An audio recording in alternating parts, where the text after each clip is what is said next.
So what I can already tell about this remix, maybe also play the original, by the way, a little bit longer, because what you will see is that in the original records, like it's a full Spotify radio song with verse, with chorus, like everything taken together.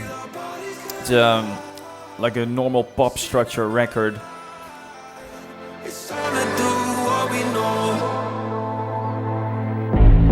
Moving like a mist or a moth to a flame. Never really lost if we stay in our lane. Like the way it feels, so we do it again and again. Only know the heat when we're touched by the cold. So many shapes as long as they fit in the mold. Like the way it feels, so we do it again and again. You know that under the sun we feel our bodies collide. We send them alive. It's time to do what we know. And when the sun's going down, we don't remember our name. So that's the original. And what you will see, Steve will put on the club mix right now, is that we got rid of a big part of the vocal.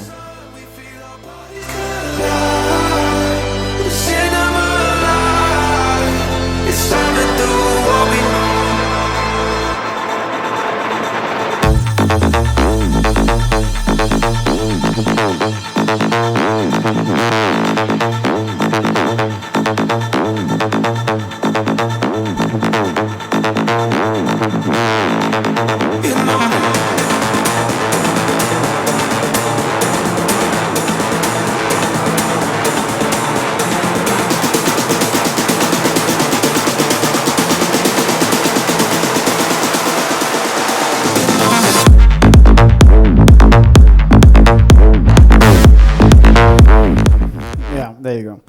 The better version. So what you hear is quite a lot of differences, and to start with, as I said, we used way less vocal than in the original. The thing is, when we play our shows and you play too much of your vocals all the time, the crowd will be less dancing, but more, I mean, singing along is nice as well, but like that's more like a pop concert. Like if you give a dance music concert, people need to dance a little bit more.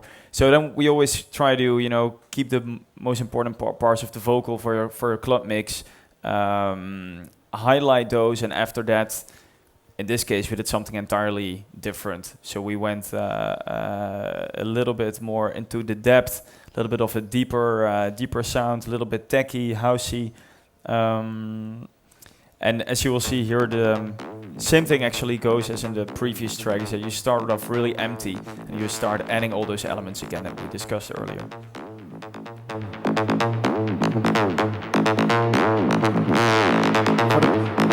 People want to know how we made this one. It's the synth is serum. So.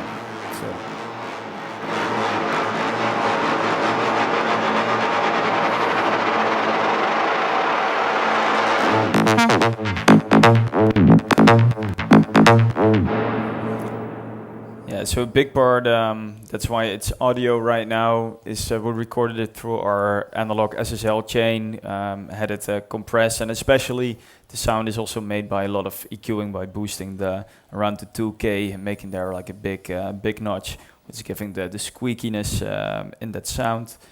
I can show you real quick what it looks like in Serum. So we love to use Serum a lot. It's very versatile. You can do pretty much everything with it. You can link everything, which is amazing. Plus it has some really good waveforms as well. So in this case, I think we had this iHash kick one. Let's see if I can come close. Filtered it with the MG Low 18. And what's funny with this one, with this sound in particular, is that we had an LFO set to the attack. So you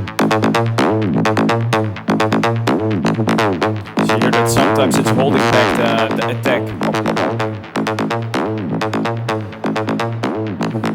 So sometimes it has this reverse kind of effect in it that's making the sound move all the time, make it interesting. Let's see if can make it. Almost.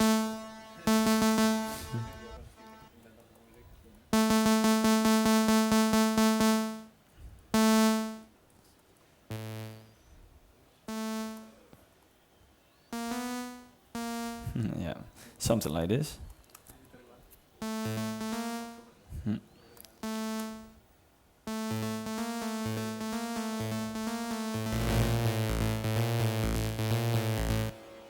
I'm in doubt whether I will keep on playing this and start tweaking the sound so you hear, or that I will be driving you guys crazy.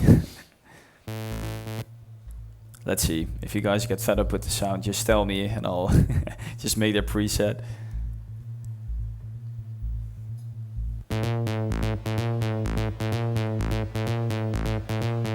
So what I did here is get this LFO, get it to this attack. So it will hear that it will change every now and then.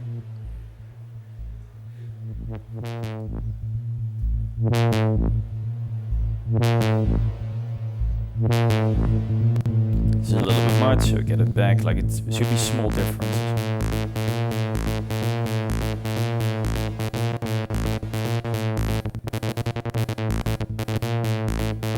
If the laptop heat lets me. Yeah, That's a good question, if they will let me get it into the end of the project. Otherwise, I'm afraid we're unlucky. Oh, it's very hot, yeah. That's why we have good air conditioning at our studio. Big tip, by the way, it really works. pretty important. Like we used to have like even older laptops that could handle even less heat, and then turning up the AC really high actually helps. Yeah, I'll turn this off. That's better.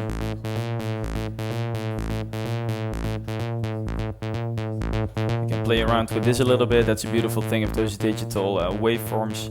It changes with the WT position. It's really different characters. Got the delay on this as well. Made it ping pong.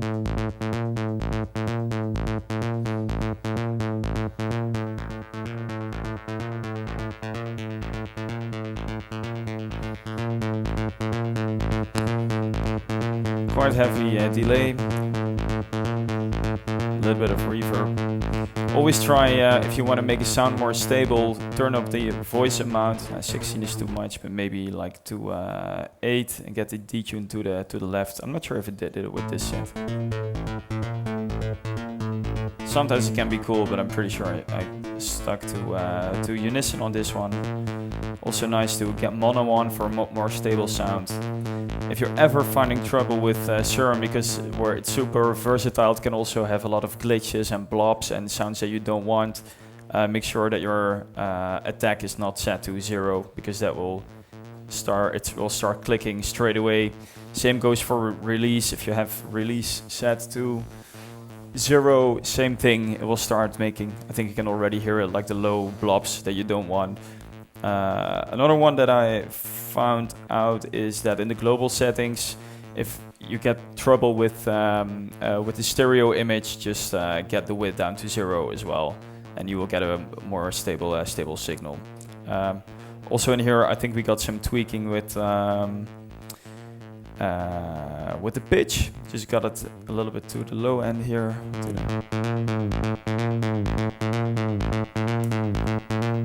And after that, just started tweaking. And this is actually the basis for this sound. But this one is, of course, completely dry, and we got a lot of compression on it and a lot of EQing going on. And maybe distort. And a lot of distortion. Yeah. And that's also, I'm not even sure if we used this one. Can find out. I think we used or Culture Vulture. Culture Vulture from UAD. Which is nice. Yeah. Ah yeah, I got the master on again.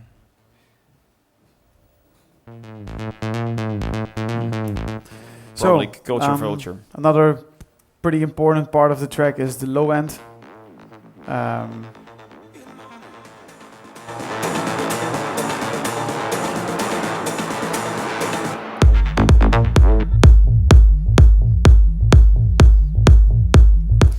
Yeah. As you can hear, this is actually in essence the sub is just a copy of that bass layer that we just showed. So it's doing the same thing. You can also choose to only have the important parts and the really warm parts of the sub playing. But in this case, I think we also choose to take those glides also in there to give that a little more edge. Kick. Almost the same as the one that we showed you earlier from Best of Me. I'm not sure, but okay. Could be. There we go. The bass. You can hear all the glides and everything going on. This is Nexus. Great. There's Nexus.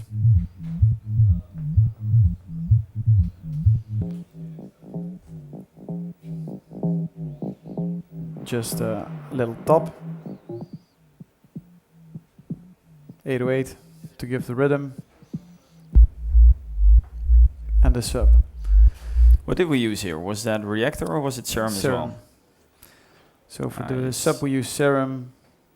Serum is a great one for subs as well. Like it's super easy. You just use a sine wave and start compressing it for some stability. You got a super warm signal that you can just shape really nicely to the other sounds that you're using. And on the bass group, we used this one only for the low end because we don't want to get that 808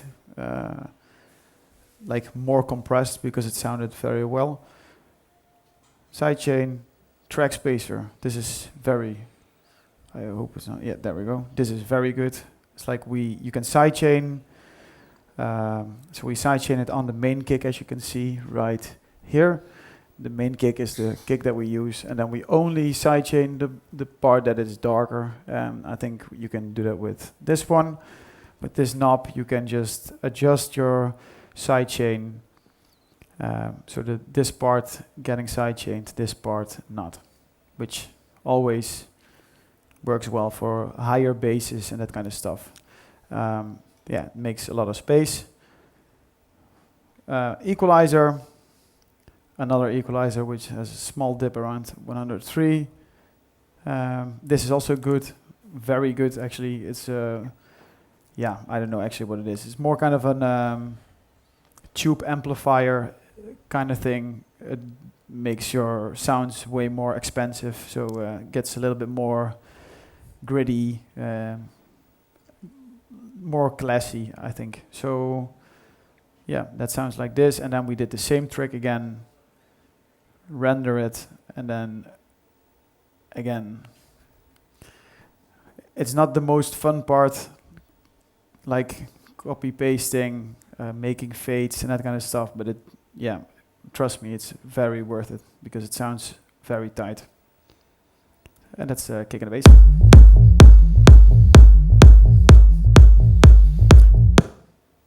There we go. I think on the kick and bass group we have OTT. As you can see, we are not using the OTT like downward, upward, 100%. We always use it like a standard on 50 because I don't know, it sounds better, less phasing issues, and you can just pop a little bit more with the depth without sounding it too compressed. That's actually it. Just maybe a bit of equalizing on the low end, and also yeah, some dynamic EQing on 108. Yeah, okay. That's it for and that's actually the whole track already. There's nothing. It's a super empty one. Besides this, we only have some energetic leads that sometimes hit, like a little bit of that deeper techno kind of feel. But that's mainly, I think we just got them from Nexus, super solid already, kind of already mixed. That's the power of Nexus. Nexus, don't overuse it because you will hear it in the record. But like the right sounds are just incredible. And besides that, it's kind of an empty record. But the main message is like getting from a pop record to a club mix. It's many times it's about doing less instead of more. You know, keeping it cool, keeping it a little bit more empty, so people know what to dance to. That's basically, I think, the main message when it comes to that. Are there any questions? Please. Oh, good one. Yeah. The one in the break, or where? Yeah, where you switch from the break to the yeah, exactly. We used Shaper Box for that. So what we do a lot. Are you familiar with Shaper Box? Yeah. So what we do a lot when it comes to vocal throws, that's what they call it, is just record a reverb on a vocal. So you just get a reverb on your vocal channel. And then as soon as it's on there, start recording. That's how it saves CPU, which is always a good thing. So then you have this this reverb audio on a new channel, get Shaperbox on it, and then just, it's in the name, shape how you want it to be. So get it pretty fast, I think 1/16 or so in the Shaperbox settings, and it will start stuttering. The beautiful thing is, if it's a reverb channel, it will be like very smooth. If you do this on like a straight vocal, you can also do it, but it's a different vibe. It's a different effect. If you want it to be more in the background and something more like dreamy, then just a lot of reverb and start shaping. That's true, and it's also like the combination that we use with the reversed synth. Like it's like the combination of both. It's time to do what we know. It's this one, which makes it also pretty fun. Hey.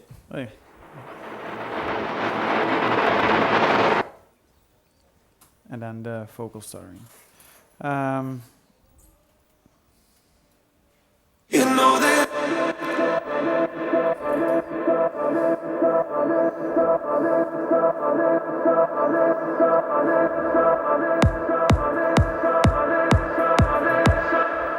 Welcome. And obviously we have some percussion, which works for these kind of empty tracks. Clap.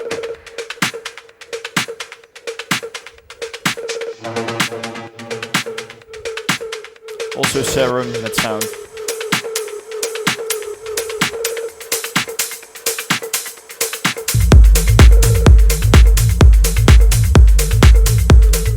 So that's actually that's the part of the track. Then we have a second layer that we made for the second drop. Let me check.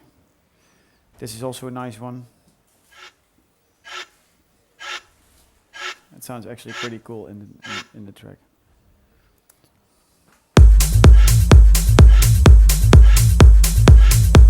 So a sound like that is typically something that you actually use as a percussion sound, but it's not percussion. Like in this case, it's a tweaked vocal, but like never stick to the idea that percussion has to be percussion. You can use anything as percussion, and it will only make it sound more interesting, more fresh. The second drop is like kind of a bit different. That's true. Yeah. So we introduced a little synth that we made. Also serum. Serum. Just some simple sauce. I think for this one, just get the amount of voices to about 8. Detune it a little bit, not too much. Make it short in your envelope. Sustain all the way down, and decay kind of short, a little bit of release. Simple sauce.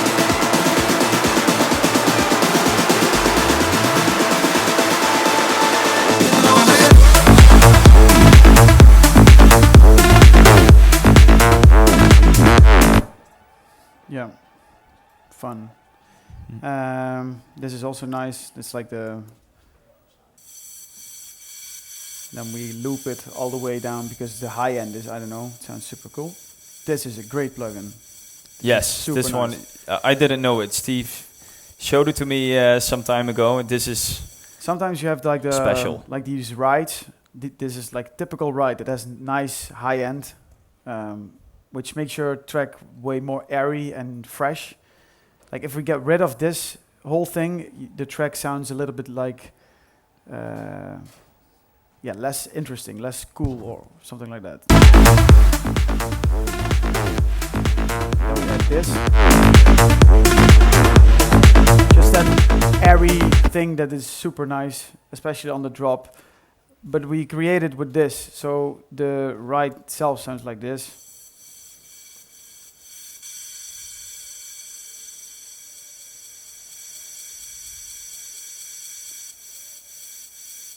It's just something that it's very wide, it's just there, it makes it more interesting. This is a cool plugin. It's also really cool about this one is that you can kind of pitch it. So many times that you hear, like, for example, this drum sample, and you're like, this sound is nice, but I would love the pitch to be a little bit different, right? So you're looking for a rim shot, but it's a little lower than you would actually want it, but you still want it in a certain key. So what you can do with this plugin as well is just keep it in the right key, but then make it a little bit tweaky to like a sharper sound or like a lower sound than it actually is. And I don't really know a plugin that does it as well as did without making it unnatural. So this is a really cool one by U-HE. I don't know how to say cool. it. UE is what we always say. UE-G. Not sure what it's supposed to be. The lead sounds EQing. This is also good. Vitamin. It's like cranking up everything without being sounds bad. It's good.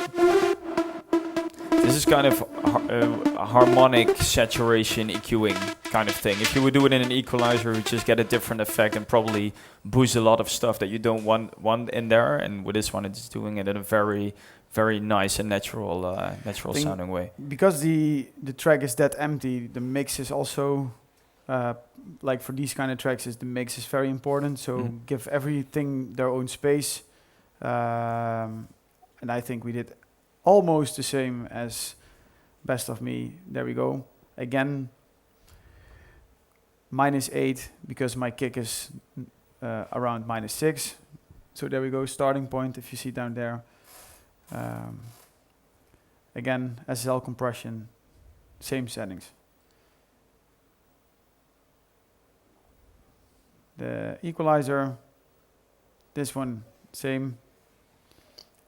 This is very nice actually, it's Schulz. It's kind of a dynamic equalizer which is doing a lot, so don't overuse it. It's like he's repairing and recovering certain frequencies.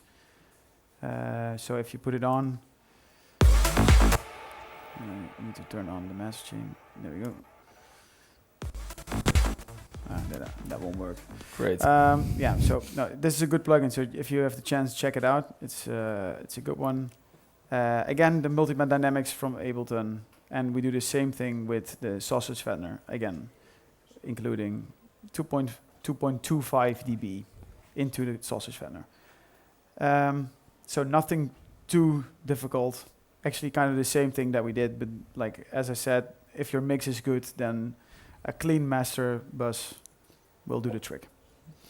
Yeah. So with regard to such a master bus, don't be afraid to turn it off and on while producing. Like I have it on working on the record and arranging and stuff, because then I already know what energy it has and what it will sound like in the end. But then turn it off later if I start adjusting levels, mixing a little bit, EQing separate channels. Have it on your mix bus and turn it on and off whenever you like. Don't leave it turn on all the time, because it won't be a trustworthy signal if you're EQing everything all the time. And then, now the master bus is turned off and it still sounds good and loud. Yeah.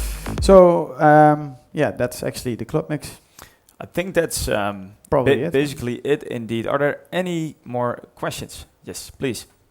What tools do you use when it comes to identify the problems in your mix?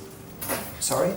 What tools do you use when you want to identify the existing problems in your mix in terms of frequencies or? Yeah, or ears. Ears, also meters. Like so, like you can do different things. I think the most important thing where a lot of analysis starts is using reference tracks, like the records that are like your record or records that you like. It can also be a different genre that you really like. If you have this hip hop record where you think the bass is mixed crazily well, then use that one. But also use a record that's more like. I think a lot of times it starts like that. Also have meters for to see how your phase is and stuff like that. Whether stuff like that is meters stable. are good. Yeah, meters are good, and also on your reference tracks have a spectrum analyzer. Like in ProQ, you see the wave shape, right? Also compare that. If you see like strange things and things popping out compared to your own mix, then you probably want to adjust something. So those are the visual things you can already see. But as Steve said, your ears are of course the most important thing. Yeah, the most important part. But still, you can search also visually. So and use different devices to listen on. So your phone, your car speakers, your laptop. Like take into account that I think most people, if they play music, they play it on their laptop, their iPad, their cell phone. So it has to sound good in there. Earpods, absolutely. So it has to sound good in there as well. Of course, that's not how you want your end mix to sound, but it's definitely a good reference. Like sometimes we have a mix that sounds great on like speakers, but we find ourselves adjusting stuff to make it sound nice on the speakers, of course, but also have it sound great on a mobile phone, because that's what your audience listens on. Yeah. Good question. Anybody else? Maybe the guys that just really appreciate you guys taking part in this. By the way, it's unfortunate we already came to the end, but thank you very much. Yeah. We got lost. Amsterdam is a big city. It's another way of saying you had a good party last night, right? Okay, good. Good to have you guys here. Yeah, I have a question regarding your club mixes, because you don't remix every song you produce. True. Why is that? Like we remix. I love that question, Eddie. Like we always try to remix it. Actually, sometimes it feels like it doesn't really need like a club mix because we can already play it in our set. Like, for example, Best of Me.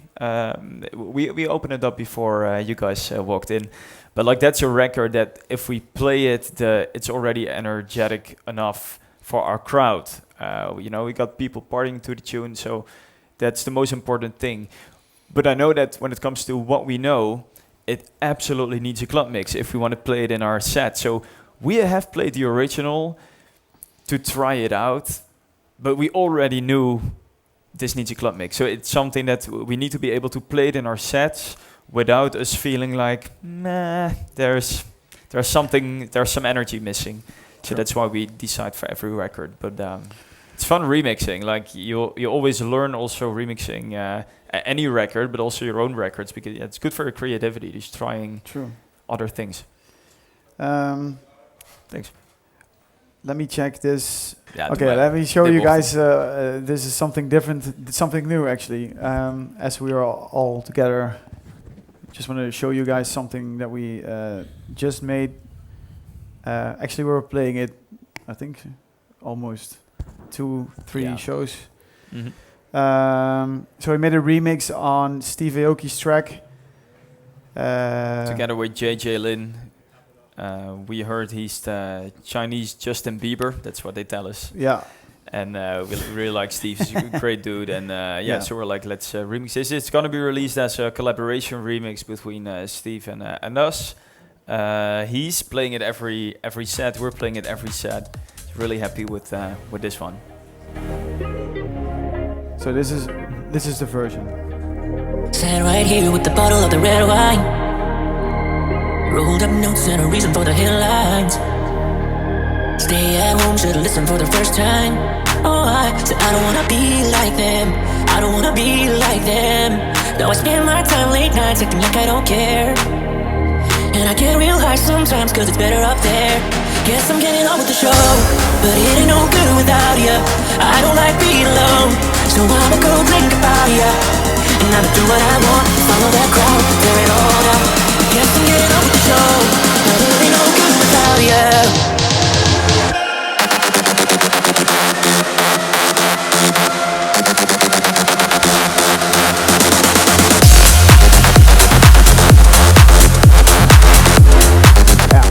That's the remix. Yeah, it's quite the powerful one. In the Netherlands we say gas geven. De gasgeven editie. So as we're here we showed you guys the Best of Me track. We showed you guys the club mix of what we know, and now we want to also give you a small peek of how we did the remix, because a remix is also a different approach. So the first thing we do is listen to the original. So first thing that you do is that when you receive a remix request, is listen to the original. Is it something that you can They can work with, make right? it work with? Yeah. Exactly. Sometimes we also find ourselves sometimes not being able to remix something, like not being inspired or it being too difficult. We've also had remix requests that were in languages that we don't speak, like super difficult stuff. And then it's like, yeah, we want to cut it, but we don't know where to cut it because maybe we were like halfway a sentence, and so sometimes we also say no because of that, even though we like the song. But with this one, we were pretty convinced we could make something. So this is these are the parts from Steve. So he sends over the whole bunch of stems and tracks. Oh, let me get this done.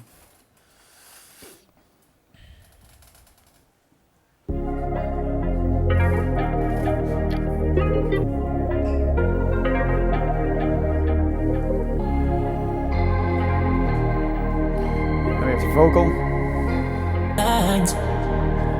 Stay at home, should've listened for the first time. Oh, I said I don't wanna be like them.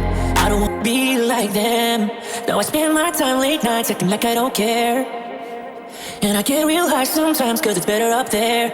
Guess I'm getting on with the show, but it ain't no good without you. I don't like being alone. So I'ma go drink. This tune used to be around 100 BPM. So it was quite difficult to bring it to 128. Yeah. So we wanted to make an energetic club mix. Actually, Steve asked us to do an energetic, really powerful club mix, and we really loved the idea. So out of the blue, there is this big, fat, banging lead coming in. There you go.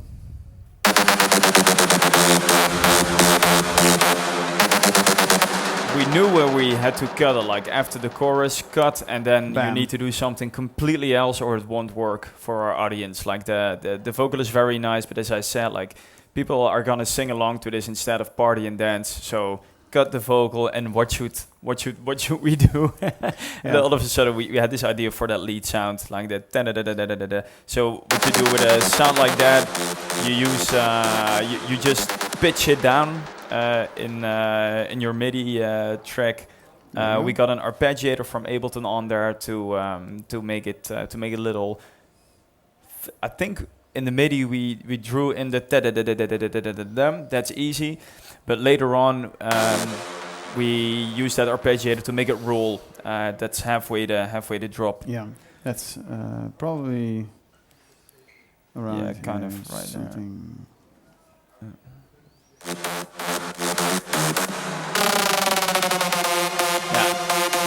You do that with an arpeggiator in Ableton. It's maybe interesting to show. So you only turn it on at the moment that you want the arpeggiator to sound. Get your arpeggiator rate in here automated, so make it from very fast, so it's like a drum roll, to more stuttering. So it slows down. It's like the slowing down effect, and that's how we made it sound like that. Besides that, it's Nexus again, super stable, crazy preset. 2 Nexus, 2 Serum. So this is second Nexus. Oh, actually, it's the same. It's the same synth, but then we use the sound shifter to pitch it down to give it a little bit more warmth. So actually, it's just the same synth, but then without high and low. Just giving that warmth. nothing super special, but it sounds cool. Then this one. Nice. The whale.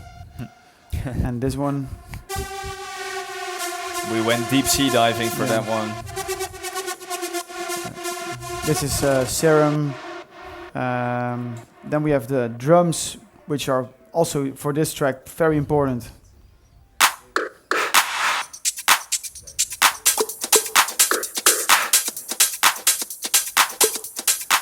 Pretty cool groove. Then the kick and the bass. Very, very good.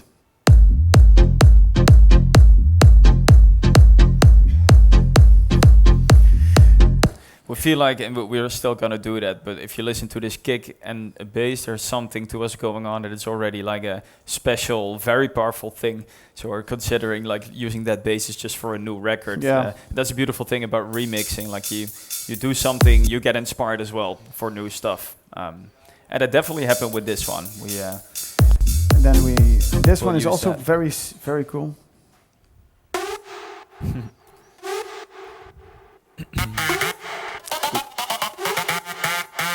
Extra layer. Some synth percussion. Bongo.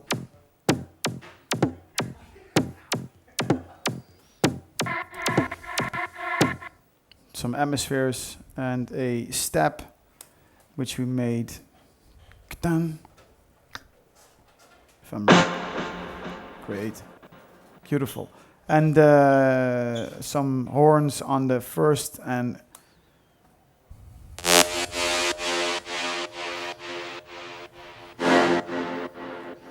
cool. Those are all like energy impacts. Like on every other bar, just hit it, see what happens, and if it's too much, it's too much. Yeah. For an energetic record like these, it's hardly ever too much. You can That's just keep on hitting true. that one. These Yeah. this is cool. The elephant. Yeah. Well, if you play it like this, it sounds pretty like an elephant. Yeah, But absolutely. In Yeah, the totally. record, it's cool.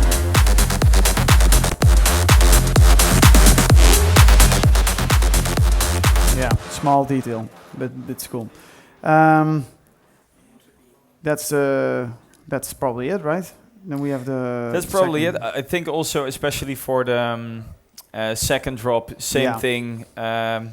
We got rid of a big part of the vocal. It's just too much if you have all those vocals in your set. And we know the same goes for Steve. Like if Aoki, that is, if he's playing it, he also doesn't want like to have his whole set fall apart again and people lowering their energy. So got rid of a big part of the vocal again, stick to the chorus, and start building towards the drop.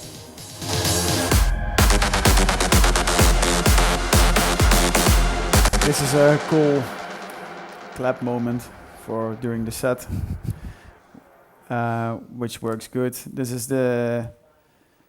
Let me check. Yeah. Nice tonal kick, including some claps and obviously the lead.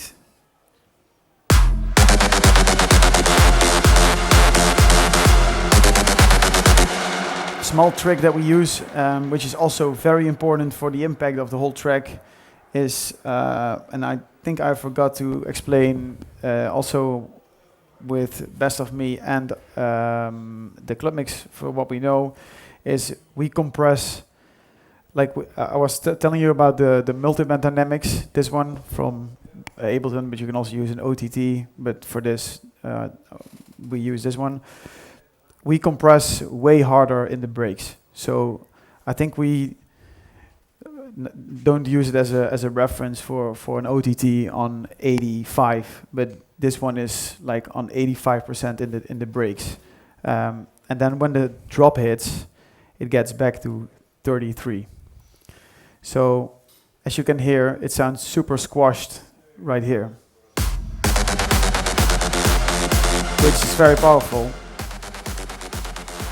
And because there are less elements, so less elements means you can squash a little bit more, you can compress a little bit more, and then in the drops you want to hit it as loud as possible. So by doing that, getting rid of those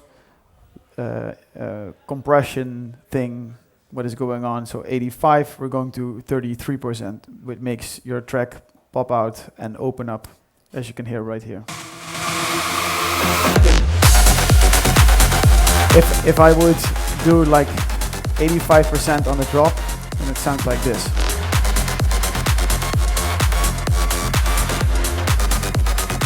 Just slams more.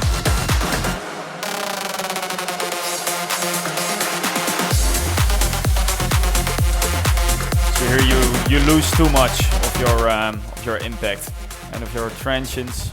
So also, like this is automation on the master. What we always also do towards the drop is add reverb on your master, or like do it subtly, add some, get rid of your low end using a filter, maybe narrow your track a little bit with some stereo imaging, and in the drop, let it all go, and you'll have your impact. This is a nice one. This is what we use a lot, and I do like the animation. This one is actually everything built in. Like it gets rid of your low end, boosts some delays, some reverbs, and it's literally doing as the puppet is explaining. It's making people raise their hands up in the air, which is what you want with a club record. So.